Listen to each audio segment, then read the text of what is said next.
बिस्मिल्लाहिर्रहमानिर्रहीम अस्सलाम वालेकुम डियर स्टूडेंट्स। जिस तरह हमने अल्टरनेटिंग करंट का चैप्टर स्टार्ट किया हुआ है, तो आज हम उसका नेक्स्ट लेक्चर पढ़ने वाले हैं। आज हम क्या पढ़ेंगे? इम्पीडेंस। इंशाल्लाह इम्पीडेंस से रिलेटेड हम हर कॉम्प्लेक्स पॉइंट, हर बेसिक पॉइंट हम क्या करेंगे? डिस्कस करेंगे। वैसे इम्पीडेंस हम पूरे चैप्टर में ही डिस्कस करते हैं कि इम्पीडेंस क्या है। जिस तरह मैंने आपको इम्पीडेंस से रिलेटेड हर कंसेप्ट आपको दिया है कि इम्पीडेंस क्या है, तो आज हम सिंपल स्पेसिफिकली इम्पीडेंस को थोड़ा पढ़ेंगे कि इम्पीडेंस क्या है, इम्पीडेंस किस फैक्टर पर डिपेंड करता है, इम्पीडेंस के कंपोनेंट क्या है, इम्पीडेंस कौन सा मीटर मेजर करता है। तो तमाम बेसिक पॉइंट और कॉम्प्लेक्स पॉइंट हम क्या करेंगे? डिस्कस करेंगे। तो काइंडली अगर आप चैनल पर नए हो तो चैनल को सब्सक्राइब कर देना, बेल आइकन की घंटी को पुश कर देना, ताकि आपको तमाम आने वाली लेक्चर की नोटिफिकेशन मिल सके। लेक्चर को स्टार्ट करते हैं। इम्पीडेंस। अब इम्पीडेंस सिंपल है क्या? इम्पीडेंस है मतलब total opposition, combine opposition. Impedance का मतलब क्या है? अब मैं आपको सिंपल कंसेप्ट देता हूं। आपके साथ रजिस्टर, मैंने आपको पहले भी समझाया कि जो रेजिस्टर होता है ना, उसकी अपोजिशन को हम क्या नाम देते हैं? वो करंट की फ्लो को जो अपोजिशन देता है, करंट की फ्लो को जो रुकावट देता है, रेजिस्टर की अपोजिशन को हम क्या नाम देते हैं? रेजिस्टर की अपोजिशन को हम रेजिस्टेंस कहते हैं। उसी तरह कैपेसिटर जो करंट की अपोजिशन को क्या करता है, मतलब रोकता है, करंट की फ्लो को जो अपोजिशन देता है कैपेसिटर, उस ऑपोजिशन को हम क्या नाम देंगे? जो कैपेसिटर प्रोवाइड कर रहा है, तो उसको हम क्या नाम देंगे? Capacitive reactance. उसी तरह इंडक्टर भी करंट की फ्लो को अपोजिशन देता है। तो इंडक्टर जब करंट की फ्लो को अपोजिशन देगा, ऑब्स्टिकल देगा, तो उसको हम क्या नाम देंगे? Inductive reactance. तो जब कोई भी सर्किट में इंडक्टर भी लगा हो, कैपेसिटर भी लगा हो, रेजिस्टर भी लगा हो, तो वहां पर अपोजिशन तो एक नहीं हुआ। कैपेसिटर अलग से अपोजिशन प्रोवाइड कर रहे हैं, इंडक्टर अलग से अपोजिशन प्रोवाइड कर रहा है, रेजिस्टर अलग से अपोजिशन प्रोवाइड कर रहा है। या कोई इस तरह सर्किट हो जिसमें इंडक्टर लगा हो और साथ में रेजिस्टर लगा हो, तो इंडक्टर अलग से अपोजिशन प्रोवाइड कर रहा है, कैपेसिटर अलग से अपोजिशन प्रोवाइड कर रहा है। या कोई इस तरह सर्किट जिसमें दो लगे हो, कैपेसिटर इंडक्टर, या कैपेसिटर रेजिस्टर, या तीनों लगे हो, रेजिस्टर कैपेसिटर इंडक्टर, तो वहां पर अपोजिशन एक नहीं होगा। करंट को एक अपोजिशन नहीं मिल रही, करंट को अपोजिशन कैपेसिटर भी प्रोवाइड कर रहा होगा। अगर इस तरह सर्किट है जिसमें तीनों कनेक्ट थे, तो फिर कैपेसिटर भी अपोजिशन प्रोवाइड कर रहा होगा, इंडक्टर भी अपोजिशन प्रोवाइड कर रहा होगा, रेजिस्टर भी अपोजिशन प्रोवाइड कर रहा होगा। तो फिर वहां पर जो इन तमाम अपोजिशन की कंबाइन इफेक्ट को हम क्या नाम देंगे? इंपीडेंस। इंपीडेंस सिंपल क्या है कि किसी भी सर्किट में कंबाइन अपोजिशन, जो करंट की फ्लो को रुकावट मिल रहा है ना, तो इन कंबाइन अपोजिशन को, इन कंबाइन रुकावट को हम क्या नाम देंगे?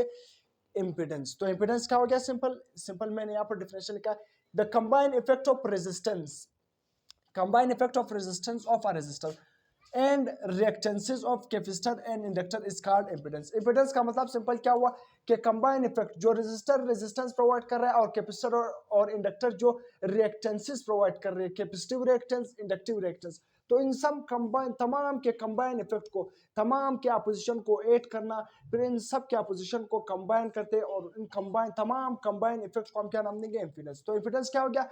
Total opposition to the flow of AC. आप आसान अल्फाज में किस तरह डिफाइन कर सकते हो? मैं यहां पर लिख रहा हूं, total opposition, total opposition to the flow of AC. मतलब एसी करंट की फ्लो को जो टोटल अपोजिशन मिल रहा है, टोटल रुकावट मिल रहा है, उसको हम क्या नाम देंगे? सिंपल अल्फाज में इंपीडेंस का नाम देंगे। इसके बाद जिस तरह मैंने यहाँ पर सिंपल में लिखा है कि resistor offer opposition to the flow of the current is called resistance. तो इसलिए रेजिस्टर जो अपोजिशन करंट की फ्लो को देगा, उसको हम क्या नाम देंगे? रेजिस्टेंस का नाम देंगे। इंडक्टर उसी तरह offer opposition to the flow of current is called inductive reactance. Inductor जो करंट की फ्लो को अपोजिशन देगा, उसको हम क्या नाम देंगे? Inductive reactance. Capacitor offer opposition to the flow of the current is called capacitive reactance. Capacitive reactance को हम XC से रिप्रेजेंट करते हैं, इंडक्टिव रिएक्टेंस को हम XL से रिप्रेजेंट करते हैं। तो कैपेसिटर जो करंट की फ्लो को अपोजिशन दे रहा होगा, उसको हम क्या नाम देंगे? Capacitive reactance.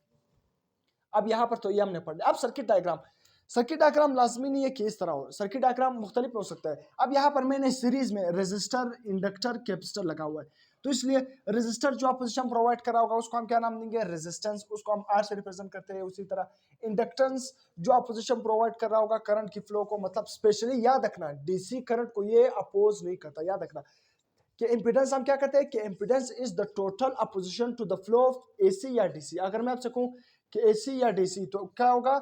एसी को ये क्या होगा? Total opposition. तो total opposition to the flow of AC, सही है। फ्लो ऑफ एसी को जो टोटल अपोजिशन मिल रहा होगा उसको हम क्या नाम देंगे, इंपीडेंस, डीसी नहीं। तो इसलिए रेजिस्टर जो अपोजिशन प्रोवाइड कर रहा होगा रेजिस्टेंस, इंडक्टर जो अपोजिशन प्रोवाइड कर रहा होगा इंडक्टिव रिएक्टेंस, जिसको हम क्या नाम किससे रिप्रेजेंट करेंगे, एक्सएल से। कैपेसिटर जो अपोजिशन प्रोवाइड कर रहा होगा उसको हम क्या नाम देंगे, कैपेसिटिव रिएक्टेंस, उसको हम एक्ससी से रिप्रेजेंट करेंगे। तो इसलिए अब इस सर्किट में हमने एक एसी सोर्स अटैच किया हुआ। एसी सोर्स का मतलब क्या है, जो एसी करंट को प्रोवाइड करे। एसी सोर्स कोई भी चीज हो सकता है, एसी जनरेटर कोई भी चीज हो सकता है जो सिंपल एसी करंट को प्रोवाइड करे। अब यहाँ पर रेजिस्टर भी अपोजिशन प्रोवाइड करा होगा करंट की फ्लो को। यहाँ पर जब करंट इस तरह आएगा ना, तो रेजिस्टर भी करंट की फ्लो को रुकावट देगा, इंडक्टर भी देगा और कैपेसिटर भी देगा। तो यहाँ पर अपोजिशन करंट की फ्लो को एक सिंपल अपोजिशन नहीं मिल रहा है, 3 तरह के अपोजिशन मिल रहे हैं। तो इन तमाम अपोजिशन को ऐड करना, इन तमाम अपोजिशन की कंबाइन इफेक्ट को हम क्या नाम देंगे, इंपीडेंस का नाम देंगे। ये सर्किट डायग्राम इस तरह भी हो सकता है कि इस तरह डायग्राम हो जिसमें सिंपल रेजिस्टर और इंडक्टर लगे हो, या इस तरह डायग्राम भी हो सकता है जिसमें इंडक्टर लगा हो और रेजिस्टर लगा हो, या इस तरह डायग्राम हो सकता है जिसमें रेजिस्टर और कैपेसिटर लगा हो। तो सर्किट डायग्राम मुख्तलिफ हो सकते हैं, सही है। फार्मूला क्या है सिंपल इंपीडेंस का, इंपीडेंस को हम Z से रिप्रेजेंट करते हैं। यहाँ पर मैंने लिखा है कि रिप्रेजेंटेड बाय Z, इंपीडेंस को हम Z से रिप्रेजेंट करते हैं। तो फार्मूला क्या होगा कि Z is equal to VRMS divided by RRMS। तो मतलब वोल्टेज की RMS वैल्यू और करंट की RMS वैल्यू को जब आप डिवाइड करोगे तो आपके साथ क्या आएगा, टोटल अपोजिशन या टोटल इंपीडेंस। कुछ बुक में इसको इस तरह भी लिखा हुआ है कि V की जगह क्या VRMS के साथ क्या लिखा हुआ, VZ डिवाइडेड बाय IZ, सही है। तो ये इस तरह भी सही है, VZ डिवाइडेड बाय IZ, या इसके साथ क्या लिखो, VRMS डिवाइडेड बाय IRMS। तो ये क्या है, अपोजिशन मतलब इंपीडेंस का फार्मूला है। इसके बाद क्या है, इसका यूनिट क्या है, इंपीडेंस को हम किस चीज में मेजर करते हैं, इंपीडेंस सिंपल क्या है, अपोजिशन है। तो इसका यूनिट क्या होगा, ओम। अगर मैं आपसे पूछूं capacitive reactance, inductive reactance, capacitive reactance, resistance, इन तमाम का यूनिट क्या है, ये तमाम क्या है, करंट की फ्लो को एक अपोजिशन है। तो ये करंट की फ्लो को अपोजिशन मिल रहा है। अपोजिशन क्या है, सिंपल इन तमाम जो भी चीज अपोजिशन करंट की फ्लो को अपोजिशन देगा मतलब रुकावट देगा, उन सब का यूनिट क्या होगा, ओम। तो इसलिए XL हो, XC हो या R हो, इन सब का यूनिट क्या है, ओम है। तो इसलिए इंपीडेंस का यूनिट भी क्या बनेगा, ओम बनेगा, सही है। इसके बाद क्या है, कंपोनेंट्स। इसके कंपोनेंट्स क्या है, अगर आपसे पूछे कि what are the components of impedance, impedance के कंपोनेंट्स क्या है, सिंपल आपको नजर आ रहा है, एक क्या है रेजिस्टेंस होगा, दूसरा क्या होगा, रिएक्टेंस। रेजिस्टेंस जो रेजिस्टर अपोजिशन प्रोवाइड करा होगा उसको हम क्या नाम देंगे, रेजिस्टेंस। रिएक्टेंस का मतलब क्या है, रिएक्टेंस का मतलब क्या है, जो इंडक्टर अपोजिशन प्रोवाइड करा होगा उसको हम क्या नाम देंगे, इंडक्टिव रिएक्टेंस। कैपेसिटर जो अपोजिशन प्रोवाइड करा होगा उसको हम क्या नाम देंगे, कैपेसिटिव रिएक्टेंस। तो यहाँ पर मैंने लिखा भी है रिएक्टेंस से मुराद XL inductive reactance, XC capacitive reactance. तो इसके क्या बन गए, कंपोनेंट्स। अक्सर शॉर्ट क्वेश्चन में आता है, एमसीक्यूज में आता है कि व्हाट आर द कंपोनेंट्स, या इनलिस्ट द कंपोनेंट, या शॉर्ट क्वेश्चन में आ गया, एमसीक्यूज में आ गया, तो अपने कंपोनेंट्स को भी याद रखना है। अब यहाँ पर बहुत इंपॉर्टेंट क्वेश्चन के इंपीडेंस किस चीज पर डिपेंड करता है। अक्सर आपके शॉर्ट क्वेश्चन एमसीक्यूज से रिलेटेड यहाँ पर एमसीक्यूज आती है, एमसीक्यूज पे ये बहुत क्वेश्चन एमसीक्यूज के लिए बहुत इंपॉर्टेंट है। शॉर्ट क्वेश्चन भी यहाँ से आते हैं कि इंपीडेंस किस फैक्टर पर डिपेंड करते हैं, फ्रीक्वेंसी डिपेंडेंट बिहेवियर, ये बहुत ही इंपॉर्टेंट पॉइंट है।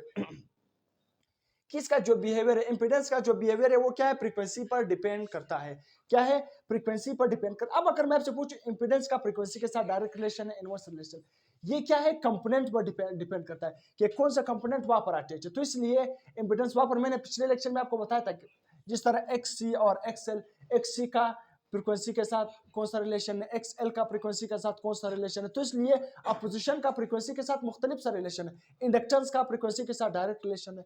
इसी तरह कैपेसिटिव रिएक्टेंस का फ्रीक्वेंसी के साथ इनवर्स रिलेशन। ये मैंने आपको पिछले लेक्चर में आपको तमाम चीजें बताए थे, AC through inductor, AC through resistor, AC through capacitor, तमाम मैंने वहां पर रिलेशन भी बताए थे। तो इसलिए फ्रीक्वेंसी डिपेंडेंट बिहेवियर, जो इंपीडेंस है वो क्या है, फ्रीक्वेंसी पर डिपेंड करता है। इसका जो बिहेवियर है वो फ्रीक्वेंसी पर डिपेंड करता है। अब फ्रीक्वेंसी के साथ इंक्रीज और डिक्रीज होना वो किस चीज पर डिपेंड करता है, इसके कंपोनेंट पर डिपेंड कर रहा है कि उसके साथ क्या अटैच है। अगर उसके साथ इंडक्टर अटैच होगा तो इंडक्टर का जो अपोजिशन है वो क्या है, इंडक्टिव रिएक्टेंस, तो उसका फ्रीक्वेंसी के साथ डायरेक्ट रिलेशन। कैपेसिटिव रिएक्टेंस का फ्रीक्वेंसी के साथ इनवर्स रिलेशन है, तो इसलिए अपोजिशन उसी के साथ फिर क्या होगा, बढ़ता जाएगा। फ्रीक्वेंसी बढ़ जाएगी तो अपोजिशन कम, तो करंट की फ्लो को ज्यादा, करंट की फ्लो को रुकावट कम मिलेगा। तो फिर आप खुद कंपेयर कर सकते हो, पिछले लेक्चर में मैंने तमाम ये कंसेप्ट दिया हुआ है, तो इसलिए यहाँ पर मैं डिटेल में नहीं जा रहा। इसके बाद रेजिस्टेंस पर भी डिपेंड कर रहा है, XL मतलब रेजिस्टेंस पर भी डिपेंड कर रहा है जिसको हम आर से रिप्रेजेंट करते हैं, इंडक्टेंस पर भी डिपेंड कर रहा है जो जो एल जिसको हम एल से रिप्रेजेंट करते हैं, कैपेसिटेंस पर भी डिपेंड कर रहा है जिसको हम सी से रिप्रेजेंट करते हैं। पांचवा वेक्टर क्या है जिस पर इंपेडेंस डिपेंड करता है, फेज एंगल पर भी डिपेंड करता है जिसको हम थीटा से रिप्रेजेंट करते हैं। यहाँ पर मैंने लिखा है थीटा से रिप्रेजेंट करते हैं। तो ये 5 बहुत ही इंपॉर्टेंट फैक्टर है जिस पर क्या कर रहा है, इंपेडेंस डिपेंड कर रहा है। यहाँ पर इसके बाद मैंने 2 एमसीक्यू लिखे कि विच कंपोनेंट इफेक्ट द इंपेडेंस, कौन सा कंपोनेंट इंपेडेंस को इफेक्ट करता है, रेजिस्टेंस, कैपेसिटेंस, इंडक्टेंस या आल, कौन सा कंपोनेंट। अभी मैंने आपको बताया कि कितने कंपोनेंट्स हैं इसके, 2, रेजिस्टेंस और रिएक्टेंस। रिएक्टेंस से मुराद एक्सएल भी हो सकता है, एक्ससी भी हो सकता है। अब यहाँ पर कौन सा कंपोनेंट इसको इफेक्ट करता है, यहाँ पर मैंने बताया किस चीज पर डिपेंड करता है, फ्रीक्वेंसी पर डिपेंड करता है, रेजिस्टेंस पर डिपेंड करता है, कैपेसिटेंस पर डिपेंड करता है, इंडक्टेंस पर डिपेंड करता है। तो यहाँ पर तो रेजिस्टेंस, कैपेसिटेंस, इंडक्टेंस सब आ रहे हैं, तो इसलिए इंपेडेंस इन तमाम कंपोनेंट्स पर क्या करेगा, डिपेंड करेगा। तो ऑप्शन डी क्या बनेगा, करेक्ट बनेगा। इस तरह एमसीक्यूज इससे आते हैं आपके कॉम्पिटिटिव एग्जाम में भी और आपके बोर्ड एग्जाम में भी। अब इसके बाद व्हाट इंस्ट्रूमेंट मेजर्स इंपेडेंस, कौन सा इंस्ट्रूमेंट इंपेडेंस को मेजर करता है। बहुत ही इंपॉर्टेंट एमसीक्यूज है कि कौन सा इंस्ट्रूमेंट इंपेडेंस को मेजर करता है। पहला क्या है, ओहम मीटर। ओहम मीटर से हम क्या करते हैं, इंपेडेंस को मेजर करते हैं। मल्टीमीटर, तीसरे में क्या लिखा हुआ है, इंपेडेंस एनालाइजर, डी में क्या लिखा हुआ है, आल। आपके मुताबिक ये ऑप्शन क्या होगा, आप पहले कमेंट सेक्शन में इसका आंसर पहले दे दे, अभी मैं बता रहा हूँ। अब क्या है इसका जो करेक्ट ऑप्शन होगा कि what instrument major the impedance, कौन सा इंस्ट्रूमेंट इंपेडेंस को मेजर कर रहा है। तो याद रखना इंपेडेंस एनालाइजर क्या है, बेस्ट इंस्ट्रूमेंट है इंपेडेंस को मेजर करने के लिए, क्या आपने याद रखना है। तो इसलिए कुछ इंफॉर्मेशन एक्सक्यूज में मैं देता हूँ, कुछ इंफॉर्मेशन डायरेक्टली नोट्स की फॉर्म में, कुछ जुबानी बता देता हूँ, तो इसलिए आपने हर पॉइंट्स नोट करना है। अगर आ गया तो यहाँ पर अपने नोट्स में आप शामिल कर सकते हो कि इंपेडेंस को मेजर करने के लिए हम क्या यूज करते हैं, कौन सा इंस्ट्रूमेंट यूज करते हैं, impedance analyser is used to measure the impedance.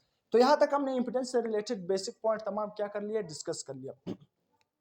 अब यहाँ पर कुछ स्टूडेंट कहेंगे कि इंपेडेंस ट्राइंगल क्या होगा, ये नहीं है सिंपल, हम जस्ट इंपेडेंस के बारे में पढ़ रहे हैं। इंपेडेंस ट्रायंगल हमने हर सर्किट के लिए, पैरेलल आरसी सर्किट, इसी तरह पैरेलल सीरीज आरसी सर्किट, हमने हर किस से रिलेटेड उसका इंपेडेंस डायग्राम बनाया। तो इसलिए इंपेडेंस यहाँ पर अगर आप कहोगे इंपेडेंस ट्रायंगल बनाओगे तो इंपेडेंस ट्रायंगल यहाँ पर बनाने की जरूरत नहीं है। क्यों नहीं है, क्योंकि हम जस्ट इंपेडेंस पढ़ रहे हैं कि इंपेडेंस है क्या। हम ये नहीं पढ़ रहे कि इंपेडेंस ऑफ आरएलसी सर्किट या impedance of RLC parallel circuit या सीरीज सर्किट।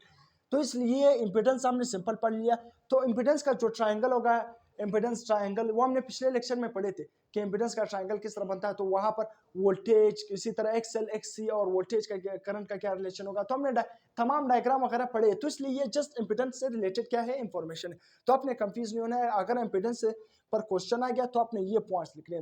बाकी अगर लॉन्ग क्वेश्चन जिस तरह मैंने आपको पढ़ाए थे, RLC parallel circuit, RLC series circuit, वहां पर आपने क्या बनाना होगा, इंपेडेंस ट्रायंगल, उस सर्किट को एक्सप्लेन करना होता है, कंपोनेंट्स, उसके डायग्राम, रिलेशंस, फिर आपने उसका इंपेडेंस डायग्राम भी बनाना होता है। वहां पर इंपेडेंस ट्रायंगल बनता है कि किस तरह उसमें रिलेशन किस तरह बन रहे हैं, वहां पर एक किस्म का ट्रायंगल बनता है। तो इसलिए यहाँ पर बनाने की जरूरत नहीं है कि इंपेडेंस ट्रायंगल क्या है। इंपेडेंस ट्रायंगल हमने कब बनाएंगे, तब बनेगा जब हम क्या करेंगे, रिलेशन को देखेंगे। रेजिस्टर में करंट और वोल्टेज का रिलेशन होगा, एक्स में इंडक्टर में, कैपेसिटर में, इसी तरह रिलेशन को हम देखेंगे।